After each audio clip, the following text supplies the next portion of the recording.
एक सुंदर से जंगल में टुनटुनी और उसकी बेटी सोनी रहती थी।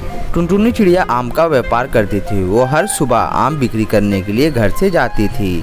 टुनटुनी चिड़िया बहुत ही ईमानदार थी, जिस वजह से जंगल के सारे पक्षी उसे बहुत ज्यादा पसंद करते थे और उसके दुकान से आम भी लेते थे। ऐसा ही सिलसिला हर रोज चलता रहता है। लेकिन एक दिन टुनटुनी की तबीयत बहुत ज्यादा खराब हो जाती है और वो घर का कोई भी काम नहीं कर पाती है और जंगल में आम बिक्री करने के लिए भी नहीं जा पाती है। वो दिन भर बिस्तर पे ही पड़ी रहती है। उसी दिन टुनटुनी की बेटी सोनी चिड़िया अपने घर आती है। वो MBA की पढ़ाई कंप्लीट करके अपने घर आती है। वो देखती है कि उसकी माँ की तबीयत बहुत ज्यादा खराब है। सोनी चिड़िया अपनी माँ से बोलती है, मम्मी आपकी तबीयत बहुत खराब है, आप आराम करो, मैं जंगल में जाती हूँ आम बिक्री करने के लिए।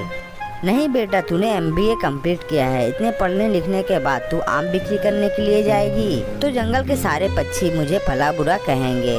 मम्मी मुझे किसी के बोलने से कोई भी फर्क नहीं पड़ता है। मम्मी मेरे पास कुछ पैसे पड़े हुए हैं, मैं एक आम का छोटा सा दुकान खोल लूंगी। ठीक है बेटी, तुझे जैसा सही लगे तू कर, लेकिन याद रखना जंगल में एक कालू कौवा है, वो बहुत ही ज्यादा बदमाश है और वो आमचोर भी है। ठीक है मम्मी, मैं इस बात का अच्छे से ध्यान रखूंगी।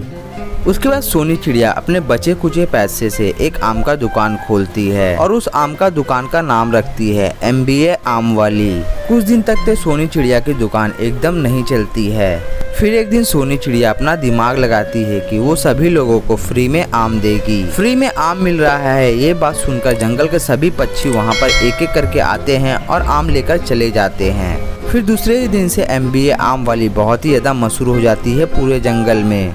वो जंगल में एक कालू कौवा भी होता है, वो बहुत ज्यादा बदमाश होता है। वो प्लान बनाता है कि MBA आम वाली के सारे आम चोरी कर लेगा।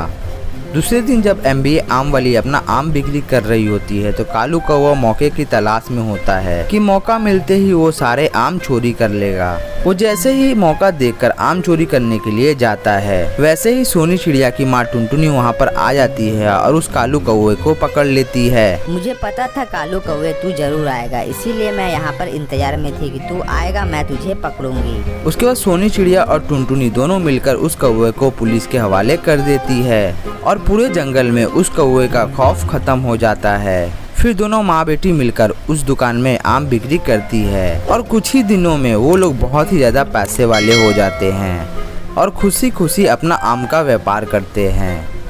और ये सुंदर सी कहानी यहीं पर समाप्त हो जाती है। ये कहानी से हमें ये सीख मिलती है कि कोई भी काम छोटा बड़ा नहीं होता है, हमें काम करने के लिए इच्छा होनी चाहिए, तो हमें लाइफ में आगे बढ़ने से कोई भी नहीं रोक सकता है।